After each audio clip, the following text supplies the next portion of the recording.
सर्वांना जय भीम नमो बुद्धाय.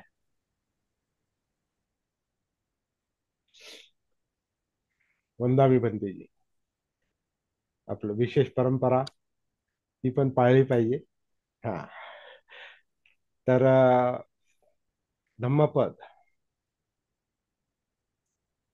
प्रसिद्ध विषय आहे. हा विषयच प्रसिद्ध आहे. धम्मपद. धम्म म्हटलं की धम्मपद हा विषय आलाच. बहुतांश लोकांना धम्माशी त्रिपिटक जोडतील की जोडणार नाहीत माहित नसतं. बऱ्याच लोकांना त्रिपिटक माहिती नसतं. पण धम्म म्हटलं की धम्मपद माहिती असतं. धम्मपद हा असा विषय आहे बुद्ध धम्मातला, की त्याला एक जागतिक स्टँडर्ड आहे. त्याला जागतिक महत्व आहे. जगामध्ये फार कमी लोक असे असतील ज्यांना धम्मपद हा शब्द ऐकला नाही. धम्म आणि धम्मपद हे दोन शब्द, बुद्ध धम्म म्हटलं की धम्मपद इतका तो प्रसिद्ध विषय आहे. त्याचं कारण असं आहे की धम्मपद हा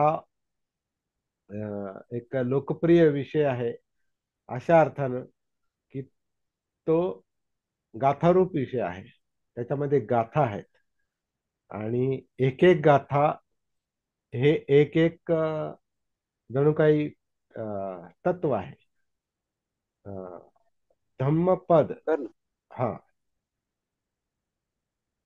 पद पद पद पद म्हणजे आपण ज्याला काव्य म्हणतो, आपण तसं ते काव्यमय आहे. ते तर सगळं काव्यमयच आहे धम्मपद.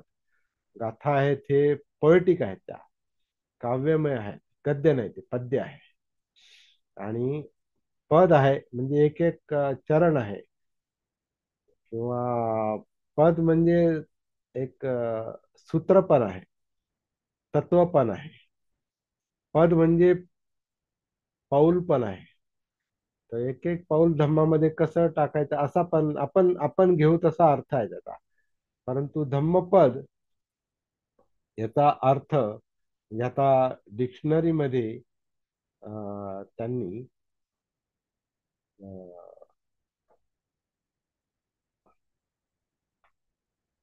धम्मपदाचा अर्थ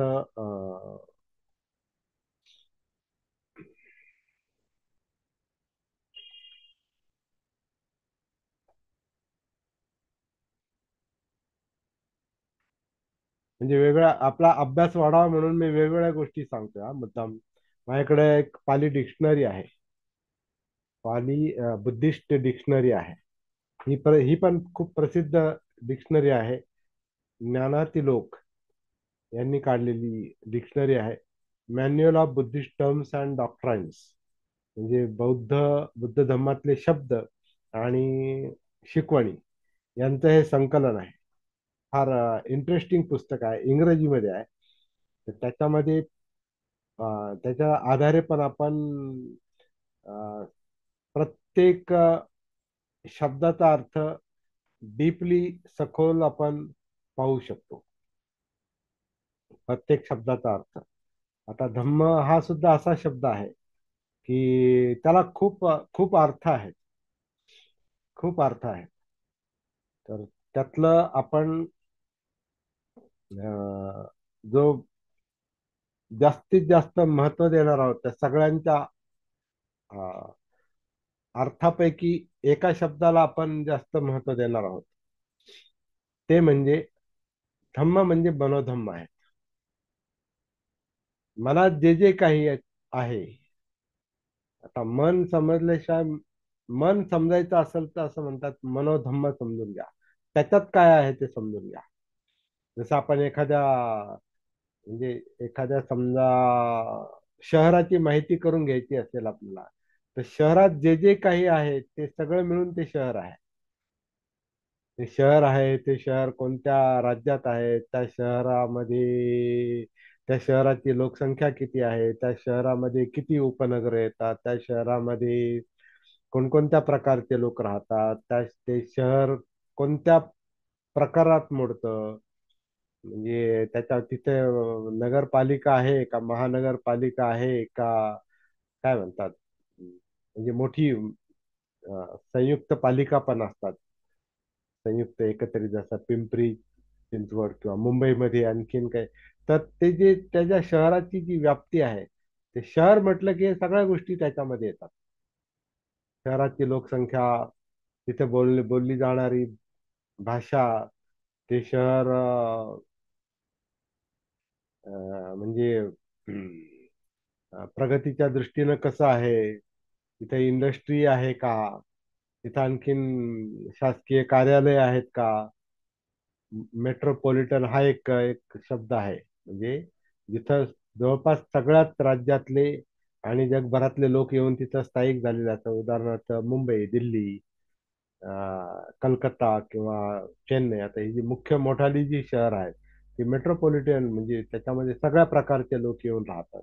म्हणजे एक शहर हा शब्द घेतला आणि शहराचं नाव घेतलं की त्याच्यात जे जे काही येतं ते शहर. मग ते ती त्या शहराची ओळख. म्हणजे शहर एका शब्दामध्ये ते सगळं काही येतं. त्याचं क्षेत्रफळ येतं, ते शहराचं राज्य येतं, राज्य, आणि हे अमुक भारतातल्या अमुक राज्यातलं अमुक शहर अशा अशा प्रकारचं आहे. आता मुंबई येथे ही चार महानगर जशी सगळीकडे प्रसिद्ध आहेत, तर त्याच्या त्याच्या वैशिष्ट्यामुळे आहेत. तर कारण त्या शहरात जे जे काही येतं, त्या शहरातल्या त्या त्या त्यातल्या घटकांमुळे त्या शहराची प्रसिद्धी आहे सगळीकडे. म्हणून त्याला ते तसं शहर म्हणतात. तसं मन म्हणजे काय, मनामध्ये जे जे काही आहे ते. आणि आपला तो तो संशोधनाचा विषय आहे. मनामध्ये जे जे काही आहे ते, परंतु एका शब्दात असं म्हटलेलं आहे की मन हे धम्मांनी बनलेलं आहे. आणि धम्मामध्ये सगळं काही येतं. जसं शहरामध्ये आता आपण जे बोललो एखाद्या शहराबद्दल, त्याच्यात सगळं काही येतं, ती वैशिष्ट्ये येतात. तसं मनामध्ये जे जे काही आहे, आपला मनाशी संपर्क नसल्यामुळे मनात काय काय आहे हे आपल्याला माहिती नाही. अविद्येमुळं, मनाचं भान नसल्यामुळे, आपल्या प्रॅक्टिसच्या दृष्टीनं पाहिलं तर त्याची सती नसल्यामुळे, धम्मानुसती नसल्यामुळे. धम्म म्हणजे मनोधम्म. मनोधम्मांची सती नसल्यामुळे मन कळत नाही. म्हणून मन समजून घ्यायचं असेल तर मनोधम्म समजून घ्यावे लागतात. तर धम्माचा हा एक अर्थ आपल्या दृष्टीनं सगळ्यात महत्वाचा आहे. कारण तो आपला सती साधनेचा, जागृतीच्या विषयाचा पण तो एक सगळ्यात महत्वाचा भाग आहे, धम्मानुसती. कारण मनापर्यंत पोहोचणं हाच सती साधनेचा मुख्य हेतू आहे. मनापर्यंत पोहोचण्यासाठी, मनोधम्मांपर्यंत पोहोचण्यासाठी आपल्याला चित्त माहिती पाहिजे, म्हणजे इमोशन्स माहिती पाहिजे, ज्याचा परिणाम मनावर होतो, म्हणजे धम्मांवर होतो. मनोधम्मांवर चित्तधम्माचा परिणाम होतो. चित्त माहिती करून घ्यायचं असेल तर ते जाणीवांच्या आधारे, म्हणजे वेदनांच्या आधारे माहिती होतं, फिलिंगच्या आधारे माहिती होतं. फिलिंग जे आहे ते कायेमध्ये आहेत, आणि कायेमध्ये आपल्याला आधी उतरावं लागतं. त्याच्याशिवाय हे चार घटक माहिती होत नाहीत: काया, वेदना, चित्त, मनोधम्म. कायेमध्ये उतरायचं असेल तर आपल्याला सर्वसाधारणपणे श्वासाचा आधार घ्यावा लागतो, आनापानचा आधार घ्यावा लागतो. आपण त्याला असं म्हणतो काया आनापानचा आधार घ्यावा लागतो. आणि काया आनापान म्हणजेच आनापान, त्याच्या आधारे कायेतल्या जाणीवा, जाणीवातून चित्त, चित्तातून धम्म म्हणजे मनोधम्म म्हणजे मन. मग मनापर्यंत पोहोचायचं असेल तर आपल्याला ह्या टप्प्यांनी जावं लागतं. ह्या टप्प्यांनी आपल्याला प्रॅक्टिस करावी लागते. त्याला आपण सतीची प्रॅक्टिस म्हणतो, सती साधना म्हणतो, जागृतीची साधना म्हणतो, अपमाद म्हणतो, अवेअरनेस, अवेकनिंग, भान, आत्मभान, जीवनाचं भान, स्वतःचं भान, जगण्याचं भान, कायेचं भान, जाणीवांचं भान, चित्ताचं भान, मनोधम्मांचं भान. धम्म शब्द हा अशा अर्थानं आपण पाहणार आहोत. कारण आपला जो मुख्य हेतू आहे तो हा आहे. केवळ धम्मपदाचा आपण काय म्हणणार, शाब्दिक अर्थ पाहणार नाही. आपल्याला फक्त शब्दसंग्रह वाढवायचा नाही, आपल्याला प्रॅक्टिस आपली आणखीन सखोल गेली पाहिजे, डीप गेली पाहिजे. धम्मपदाचा आपण अभ्यास करताना आपण मनातल्याच गोष्टी पाहणार आहोत, मनच पाहणार आहोत. कारण धम्मपदामध्ये दुसरं काही नाही. मनात जे जे काही आहे, ज्याला दुसरा एक शब्द संस्कार आहेत, संस्कारांचं मन बनलेलं म्हणजे मनोधम्मांचं मन बनलेलं आहे. धम्म म्हणजे संस्कार पण. तशा अनेक अर्थानं आपण अं, जसं एका शहराचं आपण विश्लेषण येतं, तसं एका मनाचं हे सगळं विश्लेषण आपल्याला एका ठिकाणी कुठे मिळत असेल तर ते धम्मपदामध्ये. तर धम्मपद हा धम्माचा पण, बुद्ध धम्माचा पण एका अर्थानं सार म्हटला पाहिजे.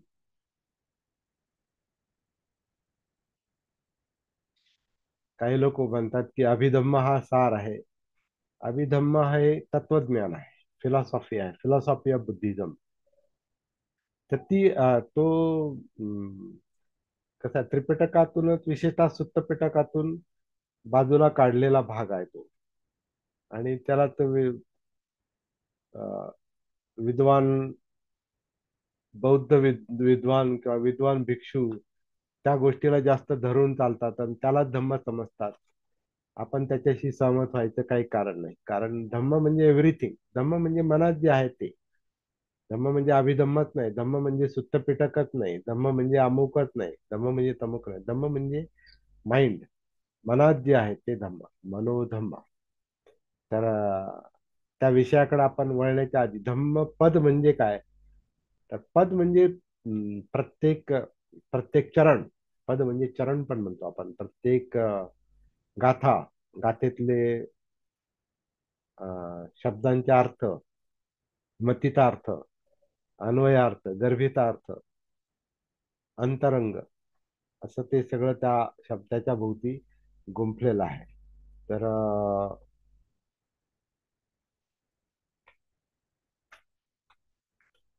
पद, धम्म पदाचं सेपरेट अर्थ याच्यामध्ये ह्या डिक्शनरीत आलेला नाही, परंतु धम्मपदाचा साधारण अर्थ अशा प्रकारचा जो आपण पाहतो. धम्मपद. धम्मपद हा आजचा विषय जो आहे तो प्रास्ताविक आहे, परिचय आहे, परिचयात्मक आहे आजचा विषय. उद्यापासून आपण पहिली गाथा घेणार आहोत. उद्या आपण पहिली गाथा घेणार आहोत. परंतु त्याच्या आधी आपण धम्मपद हे काय आहे याचा आपण आणखीन थोडासा परिचय करून घेणार आहोत. त्रिपिटक सगळ्यांनी नाव ऐकलेलं आहे. त्रिपिटक म्हणजे तीन पेटारे म्हणतात त्याला. Three baskets. थ्री बास्केट्स हे पेटारे हे बुद्धानंतर खूप नंतर आलेले आहेत. कारण बुद्ध जे काय बोलायचे ते तोंडीच बोलायचे, म्हणजे बुद्धवाणी, मौखिक. आणि त्याला मौखिकच प्रचार होता, प्रचार देखील मौखिकच होता. त्याला शब्द, ज्याला आपण पुस्तकी शब्द म्हणतो, ते पुस्तकी शब्द त्याला नव्हते, म्हणजे ग्रंथ नसावेत त्या काळात, किंवा बुद्धांनी तसा त्याचा वापर केला नसावा असे म्हणता येतं. तर काहींना वाटतं होते त्याला ग्रंथ. पण बुद्धांनी तसा शब्दांचा याचा वापर केला नसावा असंही म्हणता येतं. किंवा लिपीचाच पूर्ण अजून शोध झाला नव्हता. भाषा, लिखित भाषा व्यवहारात आली नसेल, असं पण असू शकतं. परंतु जे काय आहे, बुद्धांनी सगळं जे काही सांगितलं ते मौखिक रूपाने सांगितलेलं आहे, आणि ते इतर लोक ऐकायचे. म्हणून आनंदाने त्यांच्या मुखातून जे काही सांगितलं त्याला सुत्त पिटक म्हटलेलं आहे. तर प्रत्येक सुत्ताची सुरुवात एवंग मे सुतांग, मी असं ऐकलं, मी असं ऐकलं. कुणाकडून? बुद्धांकडून, तथागताकडून मी असं ऐकलं, असं आनंद प्रत्येक सुत्ताच्या वेळेला ते म्हणतात. त्या सुत्त पिटकामध्ये शेकडो सुत्त आहेत त्याच्यामध्ये. तर मी असं ऐकलं म्हणजे मी माझ्या मनाचं सांगत नाही, असं त्याचा एक अर्थ आहे. मी माझ्या मनाचं सांगत नाही, मी असं बुद्धांकडून ऐकलं. आणि त्यांना ते सांगण्याचा अधिकार त्याला भिक्खू संघाने दिला असं म्हणतात बुद्ध गेल्यानंतर. आणि आनंद हे बुद्धांच्या सहवासामध्ये 25 वर्ष होते. 25 ना जास्त वर्ष होते. शेवटपर्यंत होते, मरेपर्यंत ते बुद्धांच्या संपर्कात होते. त्यातले जास्तीत जास्त सुत्त बुद्धांचे सुत्त बुद्धवाणी ही अं, आनंदाला ऐकून माहिती झाली होती. ऐकून. आणि त्यांचा एक असा तोंडी करार पण होता, असं ऐकलं, असं म्हटलं जातं. आनंदाने बुद्धांना सांगितलेलं आहे की तुम्ही जे जे काही बोलाल ते सगळं मला माहिती पाहिजे. कारण त्यांना ते संचय करून ठेवायचा होता, त्यामुळे त्यांनी तो जणू काही भाऊ पण होते ते दोघ जण, नातं पण होतं. त्यामुळे ते म्हटलं तू जे काय बोलशील ते मला माहिती पाहिजे, असं काय असू शकतं. तर तो हक्क पण होता त्यांचा, नातं नातं म्हणून हक्क पण होता. आणि ते शिष्य पण होते बुद्धांचे. त्यामुळे तुम्ही जे जे काही बोलणार ते मला माहिती पाहिजे.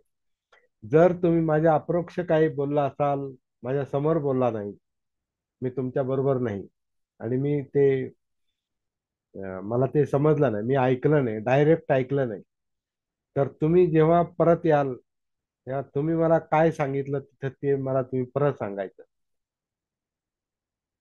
असा त्यांचा एक जणू काही करार होता, तो हक्काचा करार होता. आणि त्याच्यामुळं आनंदानं जास्तीत जास्त बुद्धांकडून ऐकलं होतं, शेवटपर्यंत, मरेपर्यंत, तथागत जाईपर्यंत, त्यांच्या महापरिनिर्वाणापर्यंत शेवटचा शब्द अपमादेन संपादेथ जो भिक्खू संघाला सांगितला शेवटी, किंवा इतर लोक पण उपस्थित असतील त्या ठिकाणी, तर तिथं सुद्धा आनंद उपस्थित होता. त्यामुळे सगळे शब्द त्यांनी अं, आनंदाने ऐकलेले असल्यामुळं जेव्हा त्यांना त्यांचे त्या म्हणजे त्यांची वचनं, सुत्त म्हणजे वचनं, बुद्धांची शिकवण, जेव्हा मुख्य मुख्य भाग तू सांग असं जेव्हा आनंदाला सांगितलं गेलं, तेव्हा त्यांनी प्रत्येक वचनाची, प्रत्येक सुत्ताची सुरुवात, असं मी ऐकलं, असं मी ऐकलं, असं मी ऐकलं, एवंग मे सुतंग अशी केलेली आहे. तर मुख्य याचा मुख्य याचा आपल्याला मुख्य मेसेज काय येतो, याच्यातून काय संदेश येतो, की बुद्धांची शिकवण ही मौखिक होती, तोंडी, आणि ती आनंदाने ऐकली आणि आनंदाने ते सुत्त पिटक सांगितलं. आता सुत्त सांगितले, सुत्त पिटक नाही सांगितले, सुत्त सांगितले. सुत्त म्हणजे बुद्धांनी सांगितलेली मुख्य शिकवण, सूत्र. एवंग मे सुतंग मध्ये ते सुतंग आहे, आणि हे सुत्त म्हणजे सूत्र आहे. हे दोन वेगळे शब्द आहेत, लक्षात घ्या. एवंग मे सुतंग, एवंग मे सुत्तंग नाही.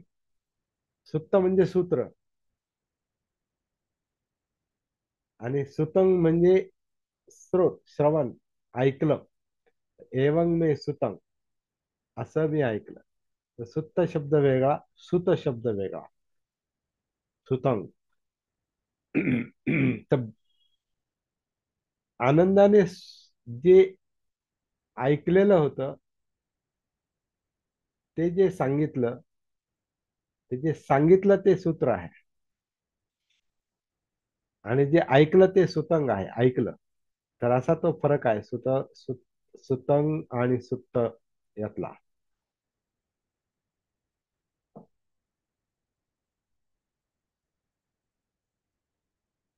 सुतंग ऐकलेले असा पण त्याचा अर्थ होतो.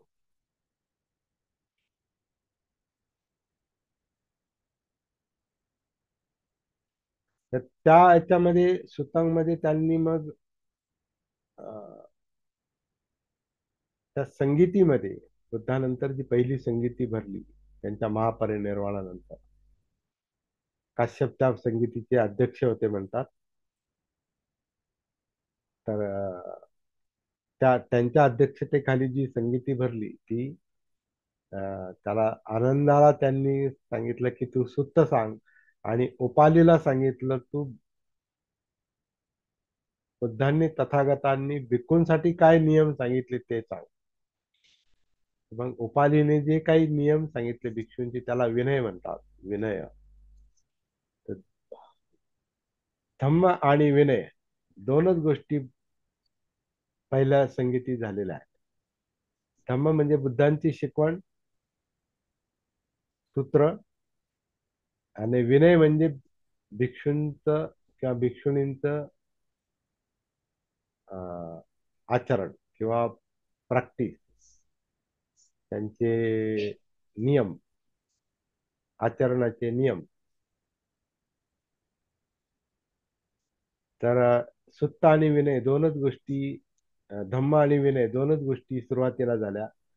तर धम्मामध्ये सगळी शिकवण आहे, विनयामध्ये सगळे भिक्षूंचे भिक्षुणींचे नियम आहे. सोपी गोष्ट. तर त्याच्यातून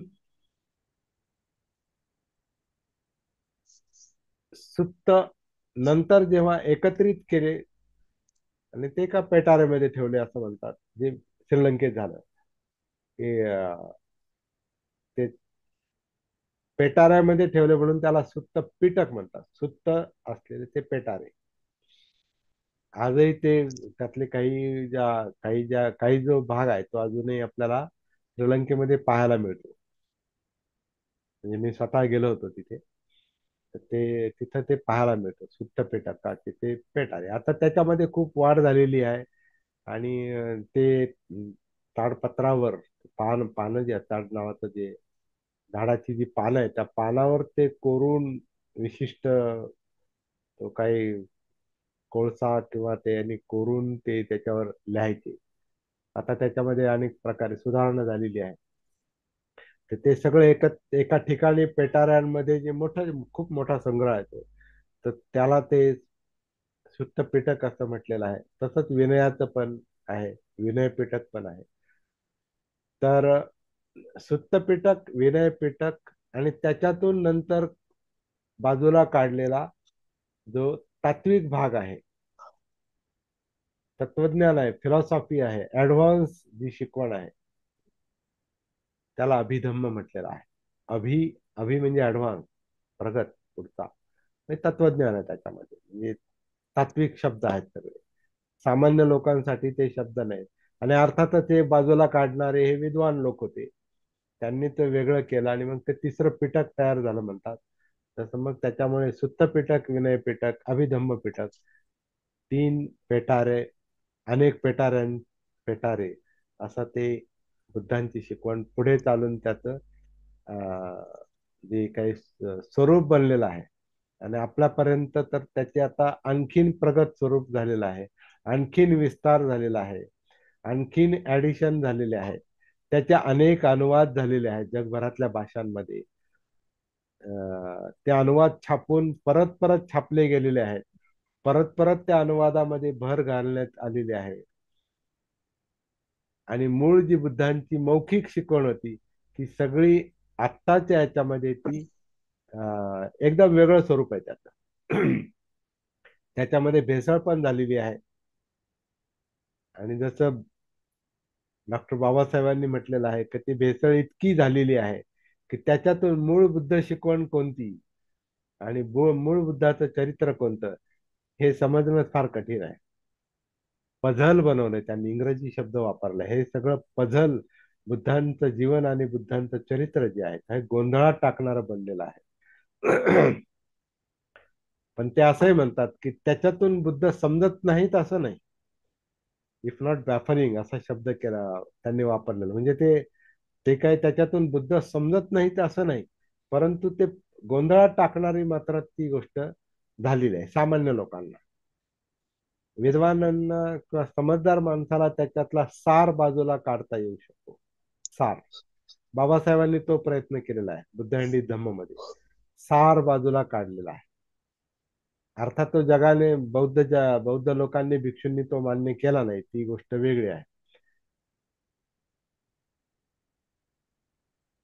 आणि बाबासाहेबांच्या डोळ्यासमोर जो वाचक वर्ग होता, हा मुख्यतः त्यांचा समाज होता ज्यांच्यासाठी त्यांनी काम केलं. ते सामान्य लोक होते, अगदी अगदी अतिसामान्य पण होते, ज्यांना शिक्षणाचा गंध नव्हता. अशाही लोकांसाठी आपण तो तो ग्रंथ लिहावा असं त्यांना वाटत होतं. परंतु जगाला माहीत व्हावं किंवा जगाकडून तो तपासला जावा म्हणून त्यांनी मूळ ग्रंथ मराठीत न लिहिता त्यांनी इंग्रजीमध्ये लिहिला, द बुद्ध अँड हिज धम्म. आणि तो जगातल्या 60 विद्वानांना त्यांनी तपासण्यासाठी, पुनरावलोकनासाठी पाठवला. एकानेही त्याला उत्तर दिलं नाही, एकानेही त्याच्यावर परीक्षण लिहिलं नाही, एकानेही त्याला समर्थनही केलं नाही आणि विरोधही केला नाही, दुर्लक्षित केला बऱ्याच लोकांनी. परंतु बाबासाहेबांनी जे लिहिलं त्यांना त्याचं महत्व स्वतःला माहिती होतं. त्यांनी तो ग्रंथ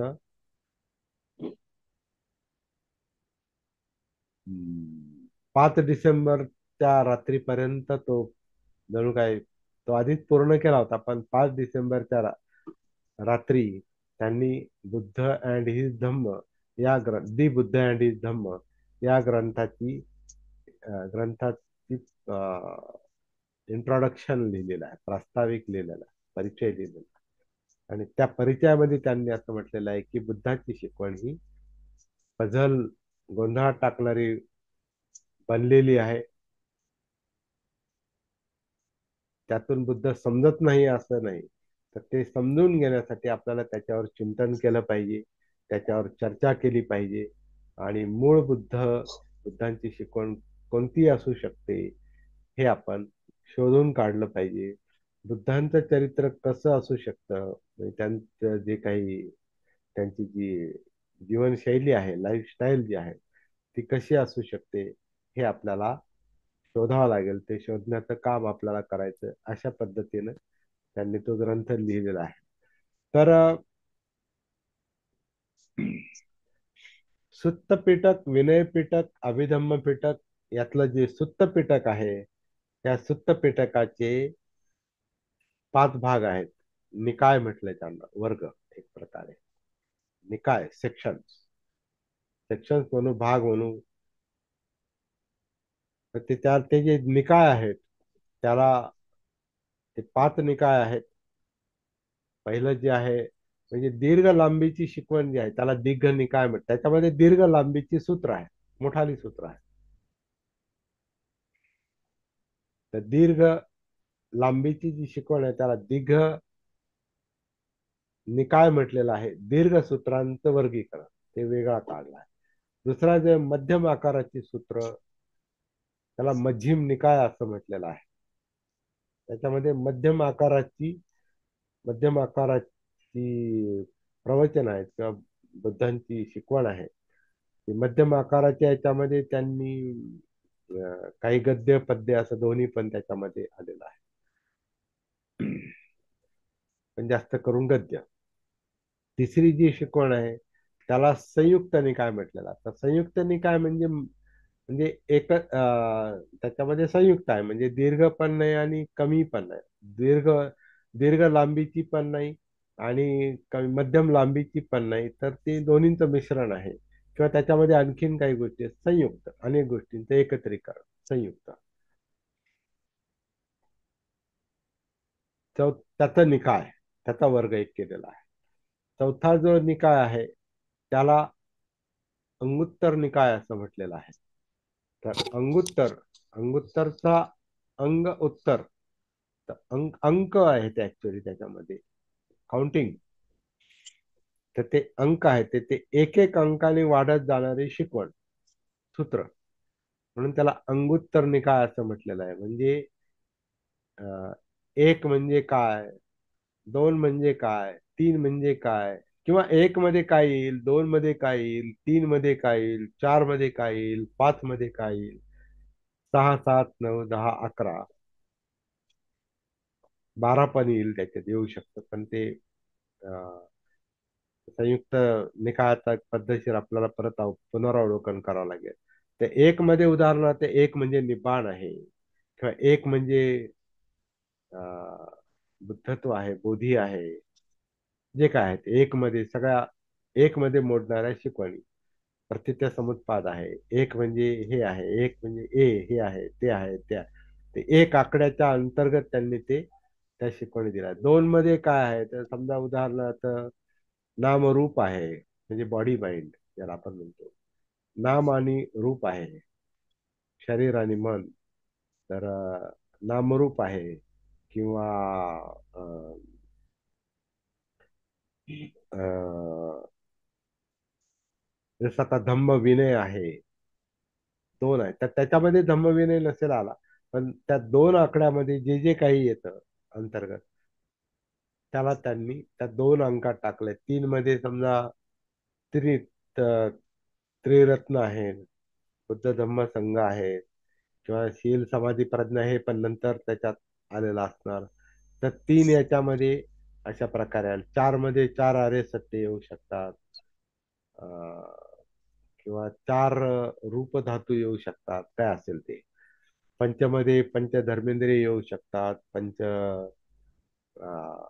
पंचशील येऊ शकतात. पंचमध्ये जे जे काय आहे ते. सहा मध्ये सहा पारमिता येऊ शकतात. सात मध्ये सात सप्तबुद्ध्यांग येऊ शकतं. आठ मध्ये अष्टांग मार्ग येऊ शकतं. नऊ मध्ये काय येऊ शकतं. दहा मध्ये आणखीन काही दशशील येऊ शकतं. अकरा मध्ये अ, 11 मनोवस्थांचं एक हे आहे, ज्याचा रिअपत्रपा वगैरे पॉझिटिव्ह मेंटल स्टेट, म्हणजे विधायक मनोवस्था. काही अकरा, अकराची ती एक यादी आहे. बारा मध्ये बारा निदान येऊ शकतात, जसा विद्या संस्कार विज्ञान नामरूप षडायतन स्पर्श वेदना तृष्णा उपादान भव जन्म जरा जाती मरण वगैरे वगैरे, दुःख उपाय, असं ते 12 निदान आहेत. तर असं ते अंगुत्तर निकायामध्ये आलेलं आहे.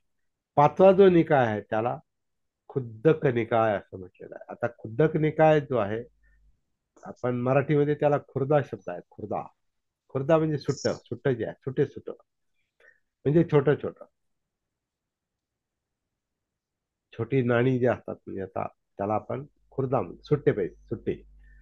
तसं खुद्दक मध्ये छोट्या छोट्या शिकवणी घेतलेल्या आहेत. खुद्दक निकाय तो एक संग्रह जो आहे, संग्रह, निकाय म्हणजे संग्रह पण आहे. तर त्या खुद्दक निकायामध्ये छोट्या छोट्या शिकवणींचा संग्रह आहे. त्याच्यामध्ये 15 ग्रंथ येतात, म्हणजे आत्ताच्या याच्यामध्ये त्याची जी पोझिशन आहे, तर त्याच्यामध्ये 15 ग्रंथ येतात. दिग्गनिकायामध्ये अनेक सूत्र येतात, मध्यम मध्ये अनेक सूत्र येतात, संयुक्त मध्ये अनेक सूत्र येतात, अंगुत्तर मध्ये जसं सांगितलं तसं आकड्यांमध्ये ती शिकवण येते. खुद्दक मध्ये वेगवेगळ्या प्रकारच्या शिकवणी ज्या एकत्रित केलेल्या आहेत, सुट्ट्या सुट्ट्या, त्याची 15 ग्रंथ तयार झालेली आहेत. त्यातला एक अजून एक ग्रंथच आहे 15 पैकी, तो माझ्याकडे आता लिस्ट नाही, तर उद्या आपण ती लिस्ट पण पाहू शकतो. धम्मपदामधल्या सुत्त निपात एक त्या 15 मध्ये आहे. आणि अजून एक त्यात महत्वाचा ग्रंथ आहे, ज्याचा आपण अभ्यास करणार आहोत, तो आहे धम्मपद. तर धम्मपदाचं जे काही स्थान आहे त्रिपिटकामध्ये, ते खुद्दक निकायामध्ये आहे. खुद्दक निकायामधलं खुद्दक निकायामधलं एक ग्रंथ आहे, तो आहे धम्मपद. अशा प्रकारे धम्मपदाचं एक काय म्हणतात, पारंपरिक जे काही महत्व आहे ते आपण पाहतो. परंतु हे सगळं बुद्धानंतर झालेलं आहे, हे आपण लक्षात घेऊया. पण अभ्यासाच्या दृष्टीनं हा ग्रंथ खूप महत्वाचा आहे, म्हणून आपण त्याचा संदर्भ घेऊन अभ्यास करणार आहोत, त्याच्यावर चिंतन करणार आहोत. आणि सगळ्यात महत्वाची गोष्ट, आपली जी अं, सती साधना आहे, सतीचा जो विषय आहे, जो संपूर्ण जीवन आपल्याला जागृतीने समजून घ्यायचा आहे, म्हणजे म्हणजे जीवनातले प्रश्न पण त्याच्यात समजून घेता येतील आणि त्याचं निवारण करता येईल, विशेषतः दुःख आहे आणि दुःख मुक्ती आहे, निवारण आहे. हा आपला मुख्य उद्देश आहे. तर ती आपली प्रॅक्टिस, ती साधना जास्तीत जास्त आपल्याला स्पष्ट सुस्पष्ट करून घेता येईल आणि प्रॅक्टिकली आपल्याला मदत होईल त्याच्या प्रॅक्टिसमध्ये आणि संशोधनामध्ये समजून घेण्यामध्ये आपल्याला प्रॅक्टिकली मदत व्हावी म्हणून आपण वेगवेगळ्या गोष्टींचा अभ्यास करतो. नुकतंच आपण धम्मपालन गाथा पूर्ण केली, त्याच्या आधी धम्मचक्र प्रवर्तन सुद्धा पूर्ण केलं आणि आता मला वाटतं की तो आज 60वा दिवस असेल कदाचित. तर 60 दिवस आपण वेगळ्या पद्धतीनं सती साधना तर हा बेसच आहे आपला. जागृतीची साधना हा आपला बेस आहे. आणि हे जे आपलं काम चाललेलं आहे हे वर्षावासाच्या निमित्तानं चाललेलं आहे. त्यातला हा 60वा दिवस आहे. तर अ, अ, सती साधना आणि त्याच्याबरोबर बाकीच्या गोष्टींचा अभ्यास असं करत करत आपण पुढे चाललेलो आहोत. त्याच मालिकेमध्ये आपण आजपासून धम्मपदाचा अभ्यास आपण सुरू करणार आहोत. अजून सुरू झालेलं नाही. आपण सुरू करणार आहोत पण त्याची सुरुवात आज झालेली आहे. आज आपण जे पाहिलेलं आहे ते थोडस प्रास्ताविक पाहिलेलं आहे. प्रास्ताविक आणि परिचय हे आपण आज पाहिलेलं आहे. उद्यापासून आपण धम्मपदामध्ये 423 गाथा आहेत टोटल. 26 वग्ग आहेत. वग्ग म्हणजे वर्ग. वग्ग 26 वग्ग आहेत. तर ते 26 वग्गांची नावं फक्त आपल्याला सांगतो. यमक वग्गो. यमक म्हणजे जोड्या, ट्विन्स. दोन दोन गाथांची एक एक जोडी त्याच्यामध्ये येते. तर त्याला यमक वग्गो किंवा यमक वर्ग म्हटलेला आहे. अं, दुसरा जो वग्ग आहे त्याला अपमाद वग्ग म्हटलेला आहे. तर अपमाद म्हणजे अप्रमाद. प्रमाद म्हणजे बिनचूक अवस्था, म्हणजे बिनचूक म्हणजे ज्याच्यामध्ये भान आहे, ज्याच्यामध्ये सती आहे, जागृती आहे. जागृती असेल तर माणूस कमी चुका करतो. सती असेल तर कमीत कमी चुका म्हणजे तो म्हणजे ते शुद्ध चित्त शुद्धी होते, त्याच्यामुळे चुका कमी होतात. विचार प्रक्रिया जी आहे क्लिअर होत असते. इमोशनल प्रेशर कमी होतं, म्हणजे दुःख कमी कमी होत जातं. म्हणून क्लॅरिटी येते. म्हणून मिस्टेक्स कमी होतात, म्हणजे प्रमाद कमी होतात. म्हणजेच अप्रमादाची अवस्था येते. तर ते सांगणारा हा वर्ग आहे. त्याला अपमाद वग्गो असं आपण पाहतो. दुसरा वर्ग आहे. तिसरा जो आहे इंटरेस्टिंग वर्ग आहे चित्त वग्गो. तर ज्या चित्तावर आपण अनेक वेळा चर्चा करतो आणि करत चाललेलो आहे, करत राहणार आहोत जोपर्यंत तो विषय आपल्याला क्लिअर होत नाही. तर त्याचं एक सेक्शन, त्याचा एक वग्गच या धम्मपदामध्ये केलेला आहे. त्याला चित्त वग्गो म्हटलेलं आहे. आणि चित्ताचं भाषांतर इंग्रजीमध्ये माइंड केलंय त्यांनी. तर माइंड, मनो हा एक थोडासा वेगळा भाग आहे. चित्तामध्ये इमोशन्स जास्त येतात. तर त्यामुळे तो चित्तवग्गो काय आहे तो आपण अ, प्रत्येक गाथानुरूप पाहणार आहोत. पुष्पवग्गो म्हणजे पुष्पवर्ग, फ्लॉवर्स म्हणजे पुष्पाची, फुलांची उपमा देऊन त्यांनी धम्म सांगण्याचा प्रयत्न केलेला आहे. बालवग्गो म्हणजे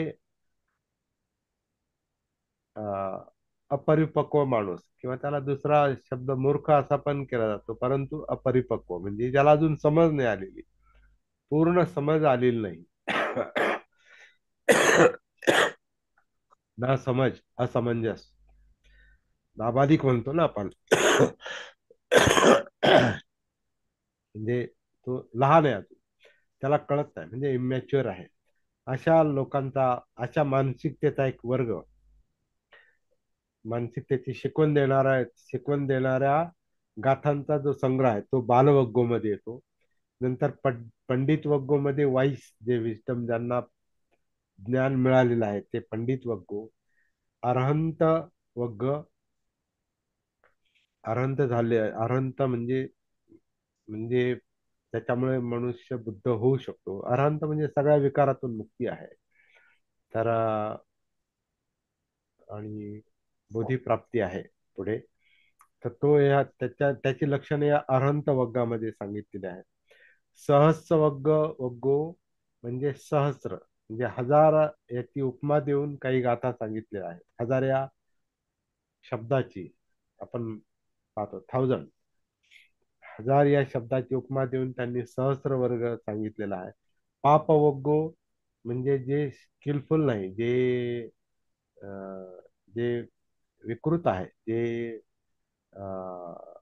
दुःख देणार आहे, पापकर्म, त्याच्याशी संबंधित शिकवणी या पाप वग्गो मध्ये आलेल्या आहेत. दंड वग्गो हा पनिशमेंट, अशा अर्थानं तर पनिशमेंट म्हणजे दंड, माणूस कसा दंडाला पात्र होतो. दंड म्हणजे ज्याला आपण कायद्याचा दंड म्हणतो तो दंड नाही या ठिकाणी. वाईट वागल्याने, वाईट वर्तन केल्याने कशी आपण आपल्याला शिक्षा देतो, अशा अर्थाच्या त्या शिकवणी आहेत, त्या गाथा आहेत. दंड वग्गो, जरा वर्ग, जरा वग्गो, जरा म्हणजे म्हातारपण, ओल्ड एज. अत्तवग्गो म्हणजे सेल्फ, मी, आत्मभाव, तर तो अत्तवग्गो आहे. लोकवग्गो, आता लोक याचा अर्थ लोक, पब्लिक किंवा मास असा अर्थ नाही. लोक म्हणजे मनोवस्था, द वर्ल्ड म्हणजे मनोवस्था. त्यामुळे चित्ताच्या ज्या वेगळ्या मनोवस्था असतात त्याला लोक म्हटलेलं आहे. म्हणून जसं आता ते तिबेटन व्हील ऑफ लाईफ मध्ये सहा वर्ग सांगितले, सहा लोक सांगितलेले आहेत. जसं देवलोक, मनुष्यलोक, प्राणीलोक, नरकलोक, प्रेतलोक आणि अं, कोणता एक आहे अजून राहिला. हे सहा लोक सांगितलेले आहेत. असुर लोक, ते सहा वर्ग, सहा लोक सांगितलेले आहेत. तर लोक म्हणजे मनोवस्था. आता इथं ते सहा लोक नाही सांगितले. याच्यामध्ये लोक वर्ग म्हणजे वेगळ्या मनोवस्था कशा असतात, त्यानुसार लोक कसे असतात, असं ते वर्णन आहे. त्याच्यानंतर पुढचा वग्ग जो आहे म्हणजे 14वा वग्ग आहे, तो बुद्ध वग्ग आहे. बुद्ध वग्गो. तर बुद्धाचे गुणधर्म काय आहेत, बुद्ध कोणाला म्हणतात, बुद्ध कसे असतात, त्यांच्या त्यांचे काय गुण असतात, हे त्याच्यामध्ये सांगितलेलं आहे. त्यांची वैशिष्ट्ये, एनलायटनमेंट, एनलायटन वन म्हणजे बुद्ध.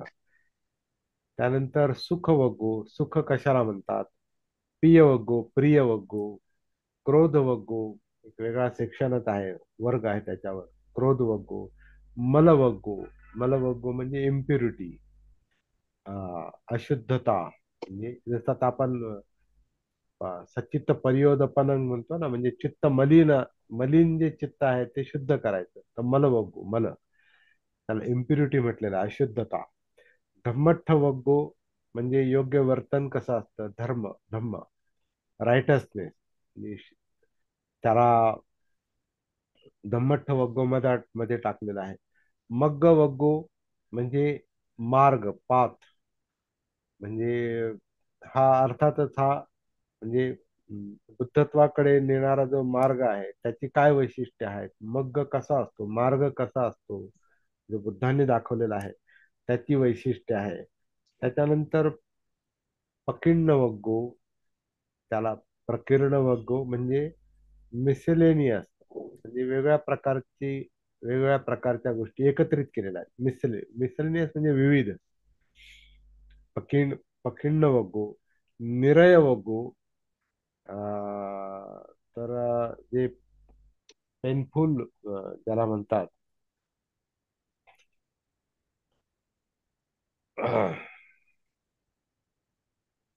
निरय वग्ग म्हणजे आपल्याला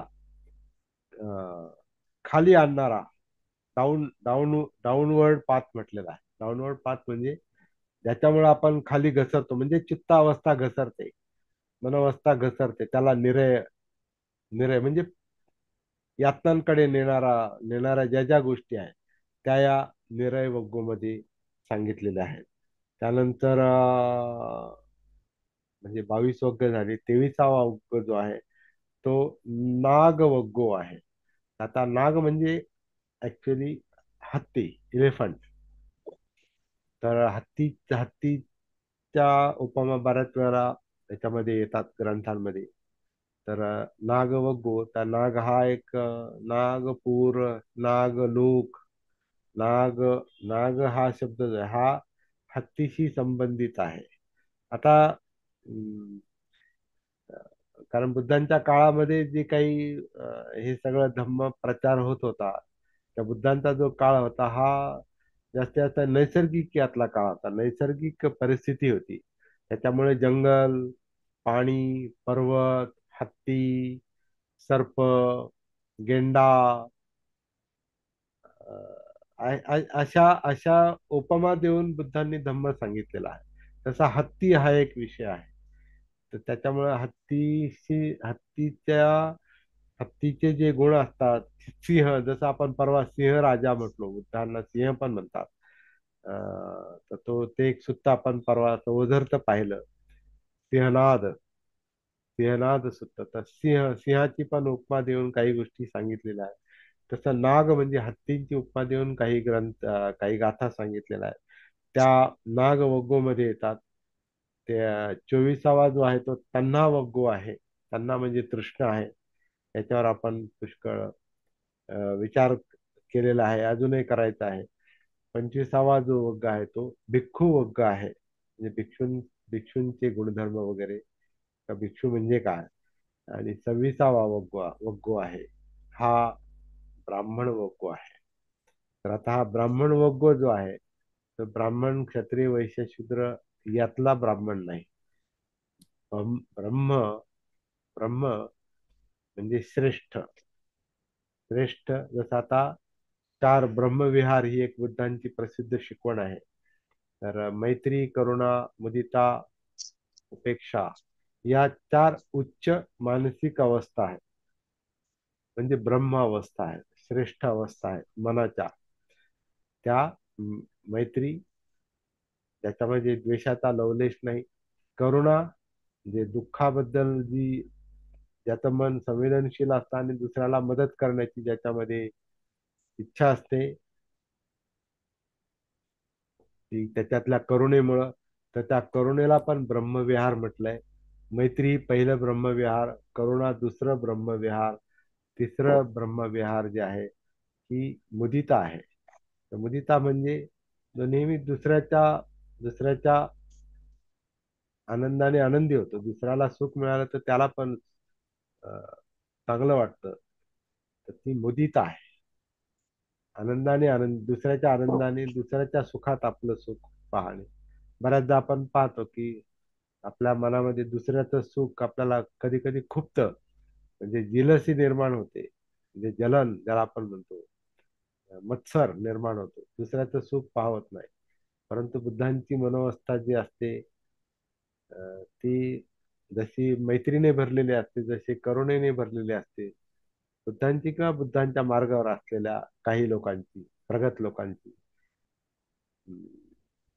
त्यांच्यामध्ये जे ब्रह्मविहार वास करतं मनामध्ये, ते एकतर मैत्री विहार असतं, मैत्री ब्रह्मविहार असतं, किंवा करुणा ब्रह्मविहार असतं, किंवा मुदिता ब्रह्मविहार असतं. त्याचे श्रेष्ठ मनोवस्था आहे की दुसऱ्याच्या आनंदाने, सुखातून त्यांना सुख मिळतं. आणि आता अं, जेव्हा तुमच्यामध्ये करुणा असते, तेव्हा तुम्ही दुसऱ्याला मुक्त करण्यासाठी तुम्ही प्रयत्न करत असता. तर त्याच्यातून त्यांना जे सुख मिळतं, आनंद मिळतो, त्याने आपण पण आनंदी होतो. त्याला मुदिता म्हटलेला आहे. तर मुदिता जी एक मनोवस्था आहे, तर ती मुदिता ब्रह्मविहार आहे. आणि चौथं ब्रह्मविहार जे आहे त्याला उपेक्षा किंवा उपेक्षा ब्रह्मविहार म्हणतात. म्हणजे आपण हे सगळं मैत्री, करुणा, मुदिता, हे ज्या चांगल्या मनोवस्था आहेत, उच्च मनोवस्था आहेत, या आपल्या अहंकाराचा विषय बनत नाही. हा, माझ्यामध्ये मैत्री आहे ना, मी सगळ्यांवर मैत्री करतो. पहिल्या पातळीवरची मैत्रीण, दुसऱ्या पातळीवरची मैत्रीण, तिसऱ्या, आणि असं मी सगळ्या जगावर मैत्री करतो. असं तो काय म्हणतात, ढिंडोरा नाही पिटता हो. तो असं टंका वाजवत नाही, मी असा आहे, मी असा आहे, माझ्यात अशी मोठा ब्रह्मविहार आहे. शो करत नाही. It is not show. मैत्री ही शो नाही, ती मैत्री एक नैसर्गिक अशी परिवर्तित चित्त आहे, चित्तशुद्धी आहे ती. चित्त परियोदापनाचा तो परिणाम आहे की त्याच्यामध्ये मैत्री निर्माण होते, त्याच्यामध्ये करुणा निर्माण होते. करुणेचा पण त्याला इगो नसतो. मुदितेचा पण तो शो करत नाही.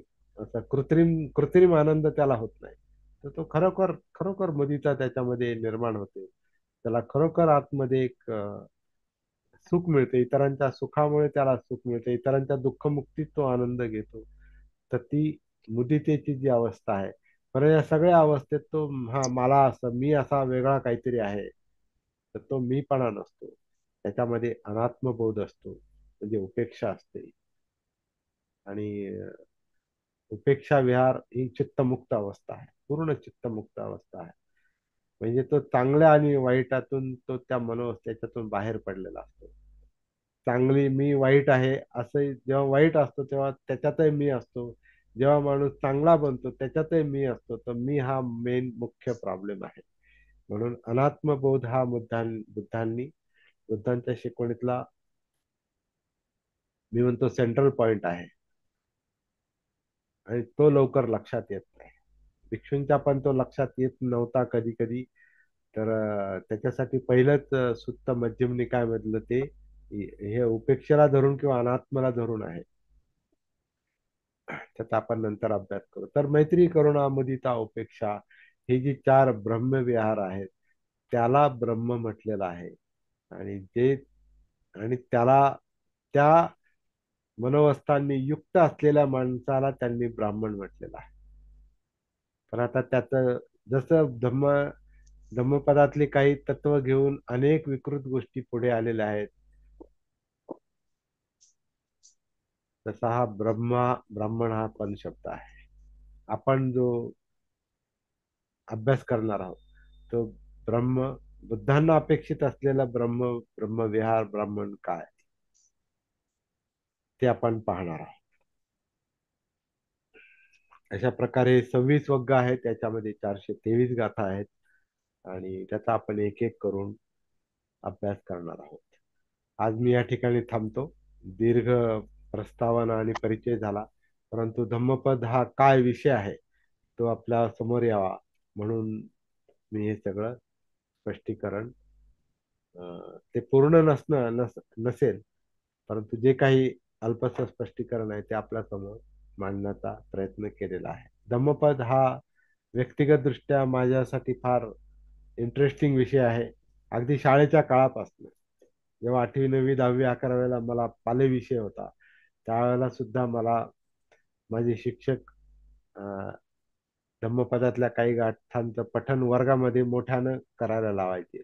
तर ते माझ्यावर एक असं एक माहित नाही, ते ती परिस्थिती निर्माण झाली म्हणून माझ्यामध्ये काय म्हणतात धम्माबद्दलची ओढ निर्माण झाली. त्याचं क्रेडिट मी माझ्या शिक्षकांना पण देतो, भगत सर, आणि माझ्या शाळेला पण देतो. माझ्या शाळेचं नाव पण संबोधी विद्यालय होतं. ते दादासाहेब रुपवत यांनी स्थापन केली होती. तर त्याच्यामुळे पण एक प्रकारे आपोआपच मी ह्या मार्गाकडे शालेय अवस्थेतच वळालो. धम्मपद हा माझ्यासाठी इतका म्हणजे प्रिय विषय राहिला आणि तेव्हापासूनच म्हणजे सगळा धम्म हाच प्रिय विषय आहे. तर धम्मपदातल्या गाथा ज्या आहेत त्या माझ्यासाठी इतका प्रिय विषय राहिला की त्याचं आपण संपूर्ण धम्मपदाचं चांटिंग पठण जे आहे ते यमन आणि भूप रागामध्ये मला करता आलं. त्याच्यासाठी लखनौचे जे राजेश चंद्र जे आहेत त्यांनी मला तिकडे बोलून घेतलं आणि त्यांनी त्याचं हिंदी वाचन केलं. त्याच्यामध्ये काही अपूर्णता आहेत हे मी मान्य करतो. ते ते रेकॉर्डिंग जरी ते चांगलं झालेलं असलं तरी त्याच्यात आणखीन कारण त्याच्यात मुख्य म्हणजे बाबासाहेबांचं नाव त्यांनी टाकलं नाही. ते दमटपत सीडी काढताना 5,000 सीडी काढल्या पण त्याच्यात बाबासाहेबांचं नाव नाही. ती त्याच्यामध्ये फार मोठी कमतरता त्यांनी ठेवली, कारण ते माझ्या हातात नव्हतं. मला डायरेक्ट सीडीज पाहायला मिळाली. त्याचं प्रकाशन पण ते सारनाथ मध्ये झालं. आणि महाबोधी सोसायटीचे जे सेक्रेटरी पण ते शिवली, त्यांच्या हस्ते त्याचं प्रकाशन झालं. तो समारंभ मोठा होता, सगळं होतं. आणि त्या निमित्तानं माझं पण धम्मपदाचं पठण करण्याची जी अनेक वर्षांची इच्छा होती ती पूर्ण झाली. परंतु त्यातलं अपूर्णत्व लक्षात घेऊन ते काम, धम्मपदाच्या पठणाचं काम आपल्या हातून झालं, याचा मला म्हणजे खूप आनंद आहे. आणि तो विषय माझ्यासाठी कसा आवडीचा आहे एवढं सांगण्यासाठीच मी ही गोष्ट आपल्याला सांगतो आहे. अजून माझ्या मनात एक मोठी इच्छा आहे की धम्मपदाचं मराठीमध्ये पण आपल्याला हे करता आलं पाहिजे, रेकॉर्डिंग करता आलं पाहिजे. इतर भाषांमध्ये पण करता आलं पाहिजे, परंतु मराठीमध्ये आधी झालं पाहिजे अशी माझी इच्छा आहे. असो, धम्मपदाला धरून, या विषयाला धरून आज आपण जे काय पाहिलेलं आहे ते पुरेसं आहे. उद्यापासून आपण एक एक गाथा पाहायला सुरुवात करणार आहोत. उद्या आपण यमक वग्गातली पहिली गाथा पाहणार आहोत. मनोपुब्बंगमा धम्मा मनोसेठा मनोमया मनसाचे पदुठ्ठेन भासती वा करोति वा ततो न दुःख मनवेती चक्कं व वहतो पदं. ही पहिली गाथा आपण पाहणार आहोत. आणि आपला रेग्युलर अभ्यास क्रमशः आपला चालू राहणार आहे.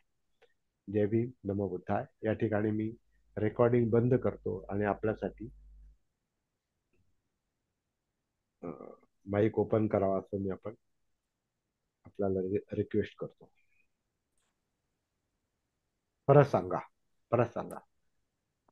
कारण मला मी सुरुवातच केली होती, परंतु पर, पहिलं हिंदी हिंदी पहिलं परत हिंदी बोला. पहिलं वाक्य परत बोला. हा, हा. रेकॉर्डिंग आपण करतो मी. म्हणजे खूप छान चालू केलं एकदम. आणि हा, त्यामध्ये प्रत्येकाच्या ज्या कल्पना असतात, हो, त्या हो, कल्पना म्हणजे त्या कल्पनाच म्हणता येतील. हो, हो, कारण प्रत्येक जण आपल्या मनाने वेगवेगळा अर्थ लावत असतो हो, हो. आणि शोधण्याचा प्रयत्न करतो. माझ्याकडे सध्या म्हणजे जवळजवळ 8 पुस्तकं पडलेली आहेत. परंतु धम्मपदावरती. हिंदीमध्ये, हा, हा, धम्मपदावरती. हिंदीमध्ये अच्छा, अच्छा, धम्मपदावरची अच्छा, अच्छा. ऋषिकेश शरण म्हणून आहेत. हा, हा, त्यांची हा. चार चार आहेत. त्या चारीमध्ये संकलन केलेलं आहे हिंदीमध्ये. आणि मराठीचे पण चार आहेत वेगवेगळे. अच्छा, तर हा, ते ते सुद्धा जमा करा. आणि हा, माझा विषय म्हणजे माझ्या मनातला विषय झाला, हा, खूप हा, छान विषय झाला, हा. की हे यामध्ये पण आपल्या, दिसतंय तुमच्याकडे. हो आहे ना, हा, तेच मी आहे, आता पाहिलं तुमच्याकडे. हा, ओके, हो ओके. आहे. हा, तर यामध्ये आपल्या याच्यामध्ये आपल्या प्रॅक्टिसला धरून काय करता येईल हे हे एक पाहणं आहे. खूप जरुरी. नाही, एक नाही, नाही, बार्टीचं आहे हे एक आहे. नाही बारकेस आहे. धम्मपदाची माझ्याकडे बरीच पुस्तकं आहेत. हा, नाही, बोला. माझ्याकडं एक त्याच्यामध्ये एक देवीदास राऊत म्हणून आहे, परंतु त्यांनी कॉपी पेस्ट केलेली, दुसऱ्या कोणाची तरी कॉपी पेस्ट केलेली. अच्छा, अच्छा. परंतु अभ्यास करण्यासाठी खूप छान आहे सर. खूप. आणि आज आज जो विषय निघाला ना सर, त्याच्यामध्ये आम्ही, कारण प्रत्येकाने वेगवेगळ्या तऱ्हेने मांडलेला आहे.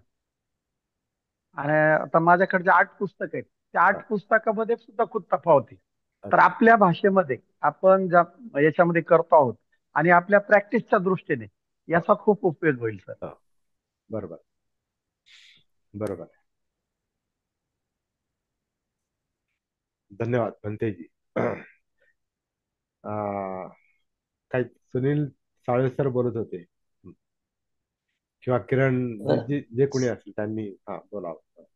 मध्ये गॅप ठेवू नका शक्यतो. हा, नाही आपल्याकडे जेवढे काही धम्मपदावरची पुस्तकं उपलब्ध आहेत, हा, वेगवेगळ्या लोकांनी भाषांतरित केलेली आहेत. आपण हा, भाषांतरितच म्हणू. हा. तर या सगळ्याचा आपण म्हणजे त्यातलं कोणतं रास्त राहील किंवा काय आपल्याला जे योग्य वाटेल त्याचा आपण अवलंब करावा. आपण एक आपण त्यातून कोणतंही म्हणजे एक आपल्याला पुस्तक जो योग्य वाटेल ते. कोणतंही एक धम्मपद आपण फॉलो करणार नाही. हा, कोणतं एकच अर्थ नाही आपण तुलनात्मक आपण वेगळे हे पाहणार. जसं आता धम्म हा शब्दच आहे, धम्मपद याचं काही स्पष्टीकरण मला जे जाणवलंय 40-45 वर्षात, किंवा शालेय कालापासून अभ्यास करत करत जे काही, तर तिथं आत्ता मला जो धम्म शब्दाचा जो अर्थ थोडासा लक्षात आला, अजून तो लक्षात येईल. तिथून मी सुरुवात केलेली आहे. त्यामुळे कुठल्या एका धम्मपदातले शब्द घेऊन, धम्मपद पुस्तकातले शब्द घेऊन आपण विचार नाही करणार. कारण आपल्याला अनुभवाला धरून काही गोष्टी बोलायच्या, फक्त शब्द नाही. माझ्याकडे जे विनोबा भावेंनी भाषांतरित केलेलं हा, पुस्तक ते आहे, एक वेगळं आहे. हा. तर पण ते त्यांनी त्यांनी सगळे सिक्वेन्स, योग्य घेतले नाही त्याच्यात. ते पण आहे आणि त्यांनी सिक्वेन्स पण बदललेला आहे त्यातला. हा, बरोबर आहे. त्यांनी क्रम पण बदलला आहे, बरोबर आहे. हं, हा, म्हणजे बरंच ते आता हं, धम्मपदाचं काही लोकांनी विकृतीकरण पण केलंय, काहींनी काव्यानुवाद केलेले आहेत. हं, हं. म्हणजे त्याच्यावर त्यांनी लयबद्धता आणलेली आहे. पण शब्द शब्दाचा मूळ अर्थ जो आहे ना, तो आपल्याला स्पष्ट झाला पाहिजे. धम्म धम्म म्हणजे मी म्हणतो मनात जे जे काही आहे ते धम्म, म्हणून मनोधम्म त्याला शब्द वापरलाय. त्यांनी जो शब्द मनोधम्म, पहिली गाथा पण तेच सांगते, मनोपुब्बंगमा धम्मा. हं. मनात जे धम्म आहे त्याच्यात मन पुढे आहे. तर त्याचा आपण उद्या विचार करूया आणखी सविस्तर. हो, मनात जे आहे. त्याच्यामुळे हा, हं, हं. बोला. त्याच्यामध्ये असं अलौकिक पारलौकिक की जे कल्पनेच्या परे अशा कुठल्याही गोष्टीचा वापर केलेला नाही, हे नाही, विशेष आहे. नाही, म्हणून प्रॅक्टिकल आहे ते.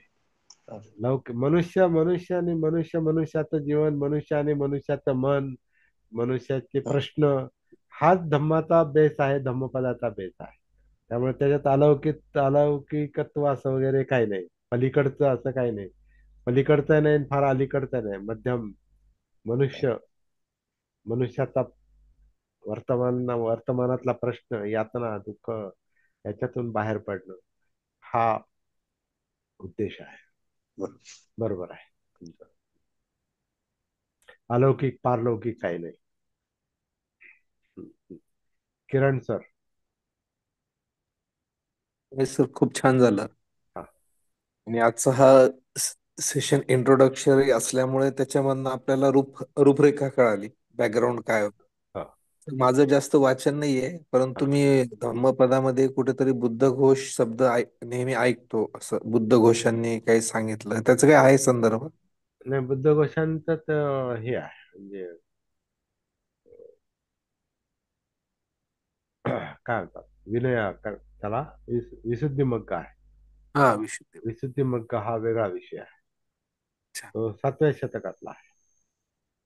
हा. हा, तो हे तो आजचं सेशन ती पार्श्वभूमी तयार करायला चांगलं झालं, बॅकग्राऊंड मध्ये काय आहे. हो, हो. त्याच्या पुढे सर विनंती होती एक की उद्या आपण जे घेणार आहात, हा, जो धम्मपद घेणार आहात, त्याचं जर आपण ग्रुपवर एक नाव टाकत गेलं ना, बर. आपल्याला थोडस वाचन केलं तर थोडस बॅकग्राऊंड तयार राहतं. हो, हो. तेवढंच. तसं आजच मी आता ती गाथा म्हणून दाखवली, वाचून दाखवली. मनोकोपंगमा धम्मा. तर धम्मपद जर आपल्याकडे असेल तर ते ठेवावं जवळ, नसेल तर आणावं. ते गरजेचंच आहे जवळ असणं. Yes sir. नाशिकमध्ये पण मिळेल ते धम्मपद तुम्हाला, येस. कोणाकडे मिळेल जर तुमच्याकडे नसेल तर. असं पाहतो. हा, आता का तुम्ही तिथे आता टेम्पररी आहात नाही का, त्याच्यामुळे तो सगळे तुमचे ग्रंथ तुम्ही तुमच्या इकडे तिकडे असतील, तुमच्या पुण्याच्या घरी किंवा धम्मपद नांदेडला. आहेत, गणपती इथं आहे का पुण्याला ते पाहतो आता मी. ते पण माहीत, बरोबर आहे, हा. हा, बरोबर. पण घ्या तुम्ही तिथे एक छोटासा हे आहे, ग्रंथ आहे, तुम्ही येस सर. तिथून घ्या. येस. ओके. Thank you sir.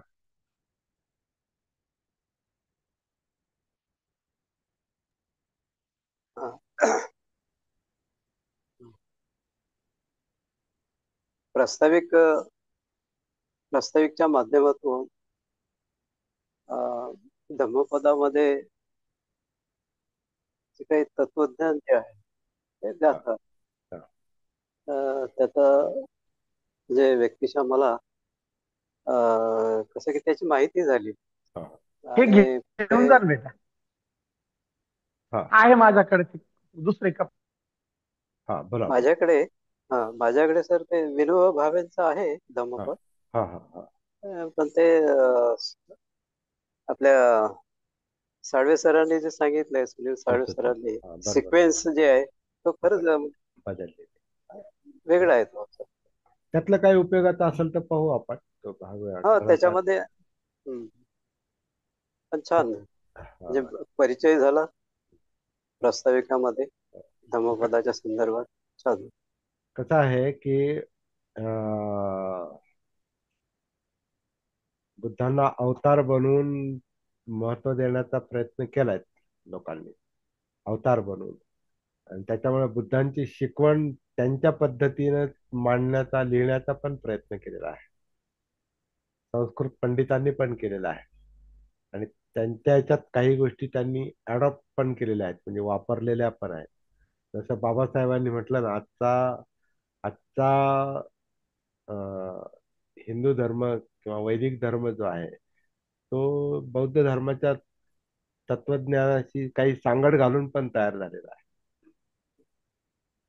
त्याच्यामध्ये म्हणजे विनोबा भावेंचा तुम्ही जो आपण जो संदर्भ घेतो, त्या अर्थाने मी म्हणतो, विनोबा भावेंनी त्यांना जसं वाटलं तसं त्याचं स्पष्टीकरण केलंय. त्यांनी क्रम जरी बदलला असला तर त्यांनी मनोपभंगमाचा अर्थ काय केलेला आहे तो पण आपण पाहू शकतो.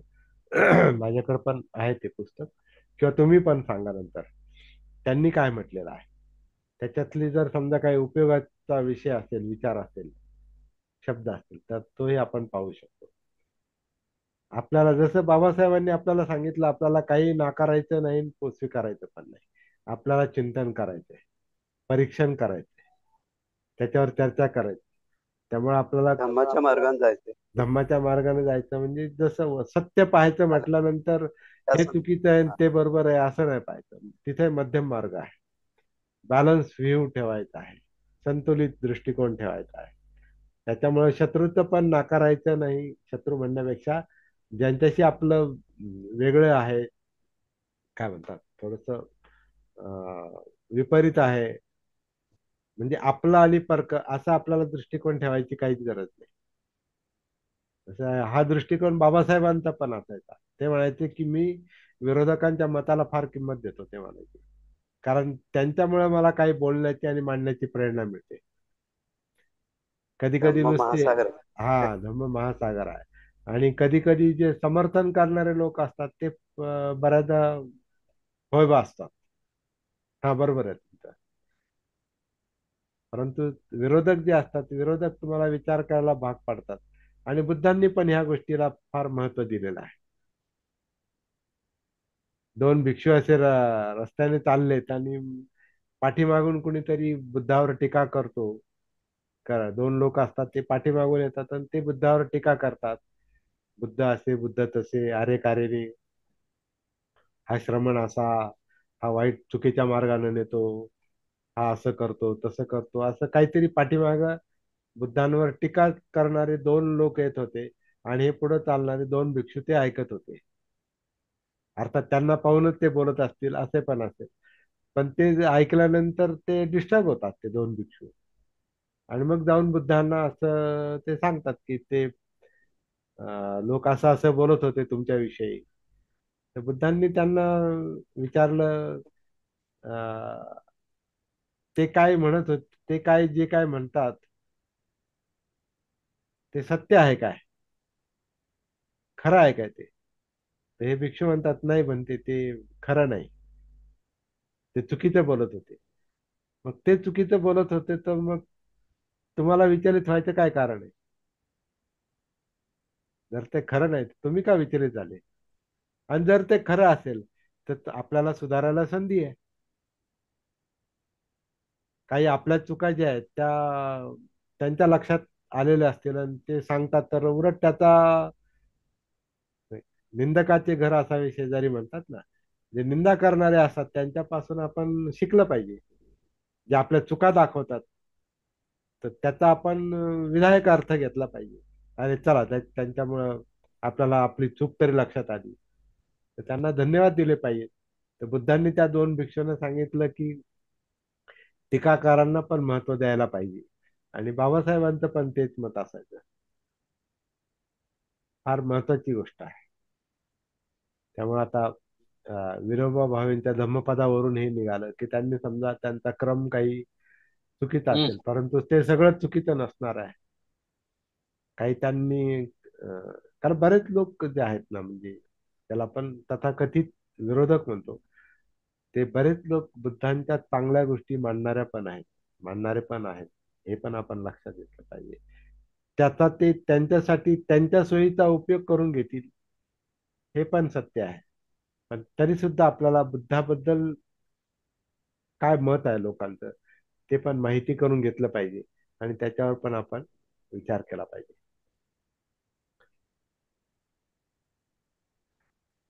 बोला. अनिल, तुमचा नवीन फोन घेतला का? ओप्पो. नाही, थोडीशी गडबड आहे. हा. मी वेगळ्या पद्धतीने ती लिंक जॉईन करून घेतली ओके ओके. हा. आणि तर आज सांगा तुम्ही थोडंसं. संपूर्ण ऐकलं तुम्ही? मी ऍक्च्युली थोडासा उशीर झाला, उशीर झाला. पण जे ऐकलं बहुतेक त्याच्याबद्दल बहुतेक तुमचं भाग काय मत आहे? असतात. जे ऐकलं त्याच्याबद्दल काय मत? धम्मपदापर्यंत हा. धम्मपदापर्यंत येण्यासाठी कुठून कुठून आलात, हे सगळं मी ऐकल्याच्या नंतर किती मोठं विस्तृत बुद्धांची शिकवण हा. त्रिपिटकामध्ये आणि त्याच्या खुद्दक निकायमधून धम्मपद, त्याच्या 26 हे वर्ग, त्याच्या ह्या 423 गाथा आणि त्याचा हा अभ्यास होणार आहे. आणि ही जी प्रास्ताविक आहे हे इतकं सुंदरपणे मांडलेलं आहे की कुठल्या माणसाला या धम्माचा, म्हणजे बौद्ध धम्माचा तो पाईक आहे म्हणतो आणि कोणालाही आवडणार नाही, अशा प्रकारचं हा आजची प्रास्ताविक आहे. आणि ह्या प्रास्ताविकेला खूप महत्व आहे आणि हे रेकॉर्डिंग झालेलं आहे. हा मला याचा खूप आणि हे मी इथे आहे या ऐकण्यासाठी, याचा मला खूप आनंद आहे. आणि उद्यापासून किंवा आजच त्याची सुरुवाती झालेली, त्याबद्दल आपल्याकडून हे चांगलं समोर यावं जे काय आहे ते, याची उत्सुकता मनामध्ये आहे आणि खूप आनंद आहे. धन्यवाद सर. शेजवळकर सर.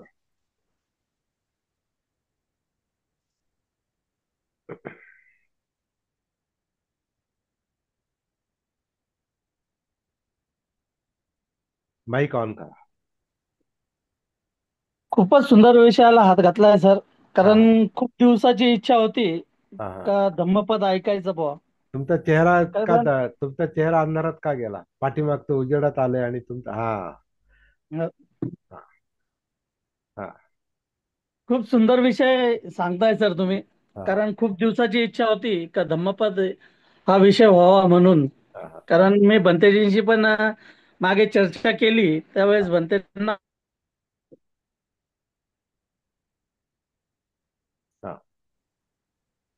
नेटवर्कचा प्रॉब्लेम दिसतो.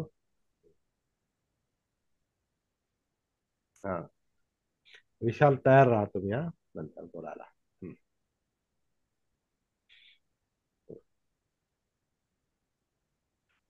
विशाल बोला तुम्ही, तोपर्यंत त्यांचं नेटवर्क नीट होईल.